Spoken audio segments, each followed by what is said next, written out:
नमस्कार, हिंदी साधन चैनल में आप सभी का एक बार फिर से हार्दिक स्वागत है। आज के इस वीडियो में हिंदी साहित्य से प्रश्नोत्तरी लेकर मैं उपस्थित हुई हूँ। तो ये प्रश्न आपको देखने को मिलेंगे जिसमें से आधुनिक काल से प्रश्न लिए गए हैं। ये प्रश्न परीक्षाओं में पूछे जा चुके हैं। तो चले शुरू करते हैं। हाँ, शुरू करने से पहले हमारे चैनल पर आपको हिंदी साहित्य के प्रश्नोत्तरी का अभिक्रम चल रहा है। अगर आपने नहीं देखा है तो अन्य कई सारे वीडियो बना रखा है। अगर आप उसे देखना चाहें तो अवश्य ही देख लें, क्योंकि ये आपको आने वाली परीक्षाओं में बहुत ही लाभदायक सिद्ध होगा और परीक्षाओं में पूछे गए प्रश्न ही रिपीट होते हैं। तो यहाँ पर आपको प्रश्नों के नीचे देखने को मिल रहा होगा कि ये प्रश्न कब और किस परीक्षा में पूछे गए हैं। तो चलिए बिना देर किए हुए शुरू करते हैं प्रश्नों के क्रम को। प्रश्न है, आधुनिक हिंदी गद्य के जनक माने जाते हैं। तो आधुनिक हिंदी गद्य के जनक कौन माने जाते हैं? भारतेंदु हरिश्चंद्र। ऑप्शन पहला सही हो जाएगा। अगला प्रश्न है, निम्नलिखित में से भारतेंदु हरिश्चंद्र की रचना नहीं है। तो इसमें से कौन सी रचना है जो भारतेंदु हरिश्चंद्र की नहीं है? ऑप्शन पहला सही हो जाएगा, आषाढ़ महात्म। ये भारतेंदु की रचना नहीं है। अगला प्रश्न है, 19वीं शताब्दी से अब तक लिखे गए हिंदी साहित्य को अधिकांश विद्वानों द्वारा क्या अभिधान दिया गया? तो ऑप्शन दूसरा सही हो जाएगा, आधुनिक काल। अगला प्रश्न है, हिंदी साहित्य के आधुनिक काल को इस नाम से भी अभिहित किया जाता है। किस नाम से? ऑप्शन चौथा सही हो जाएगा, गद्य काल। गद्य काल नाम से भी अभिहित किया जाता है। इस प्रकार से चौथा ऑप्शन सही हो जाएगा। अगला प्रश्न है, आचार्य रामचंद्र शुक्ल ने हिंदी साहित्य के आधुनिक काल को किस अन्य नाम से अभिहित किया? तो उन्होंने हिंदी साहित्य के आधुनिक काल को गद्य काल नाम से अभिहित किया। दूसरा ऑप्शन सही हो जाएगा। अगला प्रश्न है, ब्रजभाषा में आधुनिक कालीन प्रसिद्ध कवि हैं। तो आधुनिक कालीन जो प्रसिद्ध कवि हैं ब्रजभाषा के, वे हैं जगन्नाथ दास रत्नाकर। रत्नाकर जी आधुनिक काल के ब्रजभाषा के प्रसिद्ध कवि हैं। अगला प्रश्न हो जाएगा, रत्नाकर शब्द किस कवि के साथ जुड़ा है? तो रत्नाकर शब्द ऑप्शन दूसरा सही हो जाएगा, गणेश जगन्नाथ दास रत्नाकर। इनके नाम के साथ रत्नाकर शब्द जुड़ा है। किनके नाम के साथ? जगन्नाथ दास रत्नाकर। अगला प्रश्न है, इनमें से जगन्नाथ दास रत्नाकर की कृति छाटिए। तो जगन्नाथ दास रत्नाकर की कृति कौन सी है? तो उनकी कृति हो जाएगी ऑप्शन पहला, उद्धव शतक। उद्धव शतक जगन्नाथ दास के द्वारा रचित है। अगला प्रश्न है, उद्धव शतक के लेखक हैं। तो उद्धव शतक के लेखक जगन्नाथ दास रत्नाकर हो जाएंगे। ऑप्शन पहला सही हो जाएगा। अगला प्रश्न है, रत्नाकर कृत उद्धव शतक किस भाषा में लिखा गया काव्य ग्रंथ है? तो यह जो काव्य ग्रंथ है यह ब्रज भाषा में लिखा गया काव्य ग्रंथ है। ऑप्शन दूसरा सही हो जाएगा। अगला प्रश्न है, उद्धव शतक में कितने छंद है? तो उद्धव शतक में 118 छंद है। 118 छंद है और यहाँ पर किसी भी ऑप्शन में 118 नहीं दिया है। तो इस प्रकार से यह प्रश्न का जो ऑप्शन है वह गलत हो गया। तो आपको याद रखना है कि उद्धव शतक में 118 छंद है। चलिए अगले प्रश्न की तरफ आगे बढ़ते हैं। अगला प्रश्न है, रत्नाकर कृत गंगा अवतरण किस छंद में लिखा गया है? तो गंगा अवतरण रोला छंद में लिखा गया है। ऑप्शन तीसरा सही हो जाएगा, रोला छंद। अगला प्रश्न है, उद्धव शतक की हमको लिखियो है कहाँ? हमको लिखियो है कहाँ? हमको लिखियो है कहाँ? कहन सबे लागी में पुनरुक्ति द्वारा क्या बोध होता है? तो इसमें पुनरुक्ति द्वारा भावोत्कर्ष बोध होता है। ऑप्शन तीसरा सही हो जाएगा। अगला प्रश्न है, भारतेंदु युग का एक अन्य नाम है। तो भारतेंदु युग का एक जो अन्य नाम है वह है पुनर्जागरण काल। ऑप्शन तीसरा सही हो जाएगा। अगला प्रश्न है, भीतर भीतर सबरस चूसे हंसी हंसी के तन मन धन मुँह से। यह पंक्ति किस कवि की है? तो यह भारतेंदु की प्रसिद्ध पंक्ति है। ऑप्शन चौथा सही हो जाएगा, भारतेंदु हरिश्चंद्र। अगला प्रश्न है, हिंदी साहित्य में राष्ट्रीय चेतना के संवाहक और आधुनिक चेतना के प्रणेता प्रथम साहित्यकार हैं। तो हिंदी साहित्य में राष्ट्रीय चेतना के संवाहक और आधुनिक चेतना के प्रणेता भारतेंदु हरिश्चंद्र माने जाते हैं। दूसरा ऑप्शन सही हो जाएगा। अगला प्रश्न है, भारतेंदु कालीन किस उपन्यास ने उपन्यास की आधुनिकता की शुरुआत होती है? तो भारतेंदु काल की कौन सी ऐसी उपन्यास है जिससे आधुनिकता की शुरुआत मानी जाती है? तो वह उपन्यास है परीक्षा गुरु। परीक्षा गुरु उपन्यास के जो लेखक हैं वे हैं श्रीनिवास दास। परीक्षा गुरु उपन्यास का समय है 1882। अगला प्रश्न है, नवजागरण का अग्रदूत हिंदी के किस लेखक को माना जाता है? तो नवजागरण का अग्रदूत भारतेंदु हरिश्चंद्र को माना जाता है। भारतेंदु हरिश्चंद्र, ऑप्शन दूसरा सही हो जाएगा। अगला प्रश्न है, भारतेंदु हरिश्चंद्र को भारतेंदु उपाधि कब प्रदान की गई? तो भारतेंदु हरिश्चंद्र को 1880 में इन्हें भारतेंदु उपाधि से इन्हें नवाजा गया। अगला प्रश्न है, अंग्रेजन राज सुख साज सजे सब भारी, पैधन विदेश चली जात इहे अति ख्वारी। ये पंक्तियाँ किसके द्वारा लिखी गई है?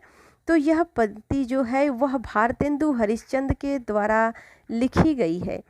अगला प्रश्न है, अंग्रेजन राज सुख साज सजे सब भारी, पैधन विदेश चली जात इहे अति ख्वारी। इन पंक्तियों का मूल कथ्य निम्नलिखित में से कौन सा है? अब इन प्रश्नों में से चारों ऑप्शनों को देखते हुए आपको बताना है कि पंक्ति का मूल कथ्य क्या है। तो इसका मूल कथ्य है कि राजभक्ति और देशभक्ति में द्वंद्व। ऑप्शन पहला सही हो जाएगा। अगला प्रश्न है, धन्य भारत भूमि सब रत्ननी की उपजावनी, इस पंक्ति के लेखक हैं। तो इस पंक्ति के जो लेखक हैं वे हैं बद्री नारायण चौधरी प्रेमधन। ऑप्शन दूसरा सही हो जाएगा।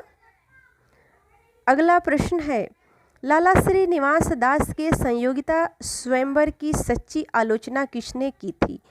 तो संयोगिता स्वयंवर की सच्ची आलोचना बालकृष्ण भट्ट ने की थी। ऑप्शन चौथा सही हो जाएगा।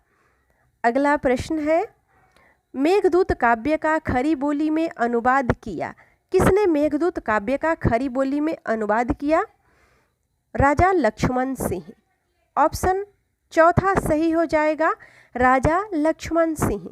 अगला प्रश्न है कि भारतेंदु युग के कवियों ने अधिकांश किस भाषा में कविता की है? तो भारतेंदु युग के कवियों ने अधिकांशतः ब्रज भाषा में कविता की। ऑप्शन पहला सही हो जाएगा। अगला प्रश्न है, बद्री नारायण चौधरी प्रेमधन उर्दू में किस नाम से कविता लिखते थे? तो बद्री नारायण चौधरी प्रेमधन ये अब्र नाम से उर्दू में कविता लिखते थे। देखिए ये एनवीएस परीक्षा में पूछे गए प्रश्न है, 2019 सेकंड पाली में यह प्रश्न आया था। अगला प्रश्न है, शेक्सपियर के सभी नाटकों का हिंदी अनुवाद किसने किया है? तो हिंदी अनुवाद किया है लाला सीताराम ने। ऑप्शन दूसरा सही हो जाएगा, लाला सीताराम। अगला प्रश्न है, गोल्ड स्मिथ की कृति ट्रेवल का अनुवाद किसने किया? तो ट्रेवल का अनुवाद श्रीधर पाठक ने किया था। ऑप्शन तीसरा सही हो जाएगा, श्रीधर पाठक। अगला प्रश्न है, भारतेंदु का खरी बोली में रचित कविताओं का संग्रह किस नाम से प्रसिद्ध है? तो यह फूलों का गुच्छा। फूलों का गुच्छा जो काव्य संग्रह है वह किस भाषा में है? तो खरी बोली में है। अगला प्रश्न है, निम्नलिखित में से भारतेंदु कालीन कवि कौन है? तो भारतेंदु कालीन कवि जो है वे हरिश्चंद्र, प्रेमधन, प्रताप नारायण मिश्र, अंबिका दत्त व्यास। तो इस प्रकार से भारतेंदु कालीन कवियों का ऑप्शन पहला सही हो जाएगा क्रम। अगला प्रश्न है, कौन सा निबंधकार भारतेंदु युग का नहीं है। अब देखना है यहाँ पे कि इन चारों ऑप्शनों में से कौन से ऐसे निबंधकार हैं जो भारतेंदु कालीन नहीं है। तो बाल मुकुंद गुप्त जो हैं वे भारतेंदु युग के कवि नहीं है, ये द्विवेदी युग के कवि हैं। तो दूसरा ऑप्शन सही हो जाएगा। अगला प्रश्न है, इनमें से भारतेंदु युगीन लेखक कौन है। तो भारतेंदु युगीन जो लेखक हैं वे है पंडित प्रताप नारायण मिश्र। ऑप्शन पहला सही हो जाएगा। अगला प्रश्न है कि इनमें से भारतेंदु युग के साहित्यकार नहीं है। तो कौन से साहित्यकार है जो भारतेंदु युग के नहीं है। तो वे हैं प्रेमचंद्र। ऑप्शन तीसरा सही हो जाएगा। अगला प्रश्न है, भारतेंदु ने अपना बलिया वाला ऐतिहासिक व्याख्यान दिया था। तो उन्होंने अपना बलिया वाला जो ऐतिहासिक व्याख्यान दिया था वो किस समय दिया था, किस सन में दिया था। तो उन्होंने 1884 ईस्वी में बलिया वाला ऐतिहासिक व्याख्यान दिया था। अगला प्रश्न है, समस्या पूर्ति किस युग की विशेषता है। तो समस्या पूर्ति यह भारतेंदु युग की विशेषता है। ऑप्शन पहला सही हो जाएगा। अगला प्रश्न है, भारतेंदु युग के नाटककार हैं। तो कौन से नाटककार हैं जो भारतेंदु युग के हैं। तो श्री निवास दास। ऑप्शन पहला सही हो जाएगा। अगला प्रश्न है, भारतेंदु युग का कौन सा कवि पुष्टि मार्ग में दीक्षित था। तो भारतेंदु युग के भारतेंदु हरिश्चंद्र जो थे वे पुष्टि मार्ग में दीक्षित थे। अगला प्रश्न है, निम्नलिखित में से किस रचनाकार फोर्ट विलियम कॉलेज से संबंध नहीं था। तो यहाँ पर देखना है कि कौन से रचनाकार हैं जो फोर्ट विलियम से संबंधित नहीं थे। तो रानी केतकी की कहानी इसाक अल्लाह खां ये जो थे वे फोर्ट विलियम से संबंधित नहीं थे। अगला प्रश्न है, गद्य काल को एक कला के रूप में ग्रहण करने वाले, कलम की कारीगरी समझने वाले लेखक थे। तो कौन से लेखक थे। बद्री नारायण चौधरी प्रेमधन। ऑप्शन चौथा सही हो जाएगा। अगला प्रश्न है, नीचे दो वक्तव्य दिए गए हैं, इनमें से एक कथन ए और दूसरा कारण आर है। कथन ए, भारतेंदु युग के आते आते हिंदी में अनेक पत्र पत्रिकाओं का प्रकाशन आरंभ हो गया था। कारण आर, भारतेंदु युग के सभी लेखक पत्रकार थे। उपयुक्त वक्तव्यों के आधार पर नीचे दिए गए विकल्पों में से ही सही उत्तर चुनना है। तो अब यहाँ पे आप नीचे दिए जो विकल्प हैं उसको आप देखेंगे और सही उत्तर को चुनना है। तो इसमें से सही उत्तर ऑप्शन तीसरा हो जाएगा। सही उत्तर ऑप्शन तीसरा। ए और आर दोनों सही है तथा ए की सही व्याख्या आर है। अगला प्रश्न है, हिंदी नई चाल में ढली सन 1873 ईस्वी। भारतेंदु हरिश्चंद्र ने इसे किस पुस्तिका में अंकित किया था। तो भारतेंदु ने काल चक्र में इसे अंकित किया था। ऑप्शन पहला सही हो जाएगा। अगला प्रश्न है, रीतिकाल के कौन से प्रसिद्ध कवि भारतेंदु के पिता थे। तो भारतेंदु के पिता कौन थे। गोपाल चंद गिरधर दास। ऑप्शन तीसरा सही हो जाएगा। अगला प्रश्न है, द्विवेदी युग का नामकरण किसके नाम पर किया गया। तो द्विवेदी युग का नामकरण आचार्य महावीर प्रसाद द्विवेदी के नाम पर किया गया। अगला प्रश्न है, द्विवेदी युग के किस कवि ने अपना पूरा काव्य ब्रज भाषा में लिखा। तो अपना पूरा काव्य ब्रज भाषा में लिखने वाले जगन्नाथ दास रत्नाकर हैं। ऑप्शन दूसरा सही हो जाएगा। अगला प्रश्न है, द्विवेदी युग नामकरण किसके नाम के आधार पर किया गया। तो महावीर प्रसाद द्विवेदी। ऑप्शन दूसरा सही हो जाएगा। अगला प्रश्न है, आधुनिक हिंदी साहित्य के द्विवेदी युग का नामकरण किस रचनाकार के नाम के आधार पर किया गया। देखिए प्रश्नों में एक ही प्रश्न है, थोड़ा सा शब्दों के उलटफेर करके कैसे पूछा जा रहा है। तो यहाँ पर भी महावीर प्रसाद द्विवेदी हो जाएगा। अगला प्रश्न है, द्विवेदी युग का एक और नाम है। तो द्विवेदी युग का एक और नाम जो है वह है जागरण सुधार काल। ऑप्शन तीसरा सही हो जाएगा। अगला प्रश्न है, द्विवेदी युग का वह साहित्यकार जिन्हें कविता कामिनी कांत, भारतेंदु, प्रज्ञेंदु, साहित्य सुधारक उपाधियों से विभूषित किया गया था, वे कौन से साहित्यकार थे? तो साहित्यकार थे नाथूराम शर्मा शंकर। ऑप्शन पहला सही हो जाएगा। अगला और अंतिम प्रश्न है, ज्ञान राशि के संचित कोश ही का नाम साहित्य है, यह उक्ति किस साहित्यकार की है? तो यह जो उक्ति है वह महावीर प्रसाद द्विवेदी की है। ऑप्शन तीसरा सही हो जाएगा, महावीर प्रसाद द्विवेदी। महावीर प्रसाद।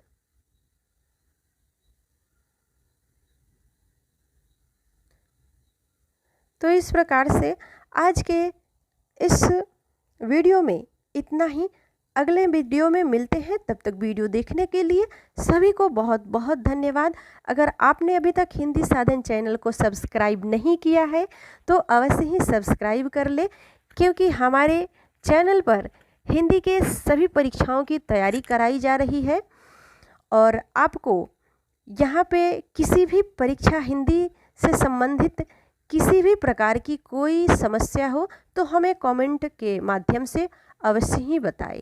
वीडियो देखने के लिए एक बार सभी को फिर से बहुत बहुत धन्यवाद।